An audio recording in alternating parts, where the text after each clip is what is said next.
If you've been down in Ocean City or anywhere on the South Jersey Shore over the past few years, you've probably heard stories, news articles about teenagers. In today's video, I want to talk you through the new ordinances that will be put in place here in Ocean City to help stop the problem. Now, before we get into the actual details of these new ordinances, I want to talk about how we got here. So back in 2020, there were some statewide reforms for the juvenile justice system with the intent, the good intent in my opinion, to help curb a lot of the issues that are setting up a lot of our youth for failure. Once they get into the prison system, juvie, anything like that, it's hard to get out of that, and it really has stopped a lot of potential in our youth. So I think the intent behind the rules were good, but what it's actually done has handcuffed police officers from doing their job.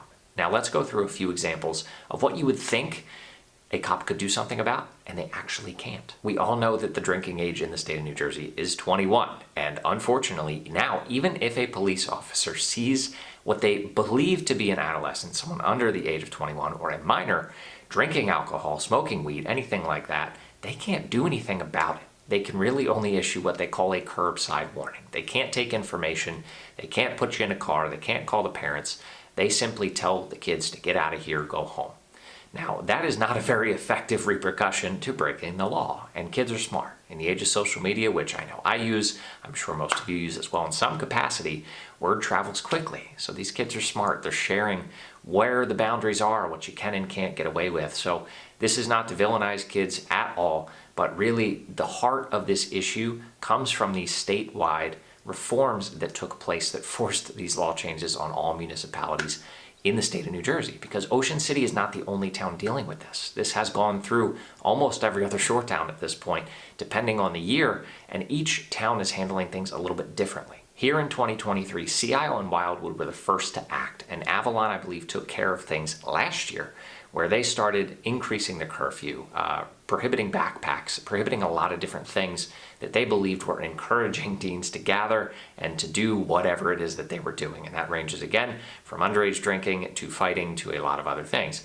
So Ocean City felt the pressure to step up and do something about this. And Memorial Day weekend, it was awful. Almost 1,000 police incidents and police reports happened during that weekend alone.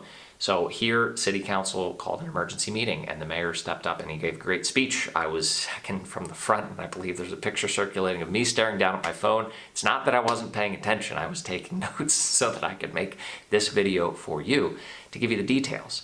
Now, these two new ordinances, there are a few implications, and they are going to affect everybody because the police can't enforce these by profiling. They can't basically handle adolescents differently than they do adults. So one of the main ones that a lot of people are taking issue with is banning backpacks from the beach and the boardwalk after 8 p.m. As a parent of young kids, one on the way too, diaper bags are a thing that we do. I honestly carry my backpack just about everywhere. I have things in it, whether it's work related or personal related. That's something that by law now, at least in Ocean City, the police would have the ability to stop me and say, hey, you can't have this up here on the boardwalk. And again, the intent of that is to curb anybody bringing alcohol, weapons, anything up to the boardwalk, which has been documented to be the case. So that is one change. Number two is the beach is also closed after 8 p.m. And again, that's another one where a lot of families enjoy going out there at night when it's calmed down. Not that the sunset is there. I've seen a lot of people posting online that, oh no, we won't be able to see the sunsets anymore. The sunset's on the other side of the island in the bay. Sunrises, you're totally fine. Now, another change is that the curfew for juveniles, and juveniles are anybody 18 or under, has been moved from 1 a.m. to 11 p.m. Now, this has some effects and will be some issue for, I believe, some of the business owners on the boardwalk and around town, because a lot of people who work during the summer are under the age of 18, and it is very specifically stated in the ordinance that I read that business owners are going to be responsible if a juvenile or an adolescent is found out breaking curfew, and that's not just the boardwalk and beach, that's anywhere in town. That's driving, commuting, anything like that. They could get in trouble for that. And last but not least, the boardwalk bathrooms, and that is all of the public boardwalk bathrooms, are going to be closed starting at 10 p.m. Now, at the city council meeting, they made it as clear as possible that this is not going to be a, oh no, it's 10:01, you're using the bathroom, you got to get out, or you're going to get in trouble.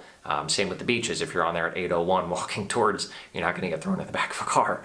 But the point is that this is really the only thing the city can do to help deal with this issue. And hopefully now that Ocean City has put similar guidelines, I'll say, in place, similar ordinances as Seattle and Wildwood, maybe a lot of these kids who are coming from out of town are going to find another place to go. And ultimately, the teens do need somewhere to go, something to do. That narrative, I think, can get out of control a little bit. I was a teen myself here in this town, and did I always do the best possible thing that I could have at the time? I'm sure I didn't.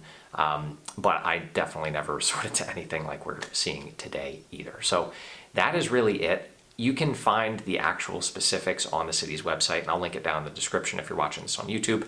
If you want to see what the punishments are, in short, it's basically curbside warnings. And if you get 2 curbside warnings, you end up with what they call a station house adjustment, where they actually do call the parent. And in some of these cases, if these ordinances are being violated, then the parent actually may be fined. And by parent, that can be a guardian, grandparent, whoever's responsible for these kids will actually have to pay a fine. So hopefully that brings the facts. Again, I know a lot of people talk, a lot of people think they know what they're talking about, but you have to actually look at the details, look at the ordinances, again, to make sure that you understand what is happening and what isn't happening. So if you have any questions, you can always reach out to me. But again, if you have specific questions about any ordinances, any problems, I would certainly point you toward the direction of City Council, local police force, anybody who actually has some say in enforcing or creating these ordinances. So that's it for today, and I will see you next time.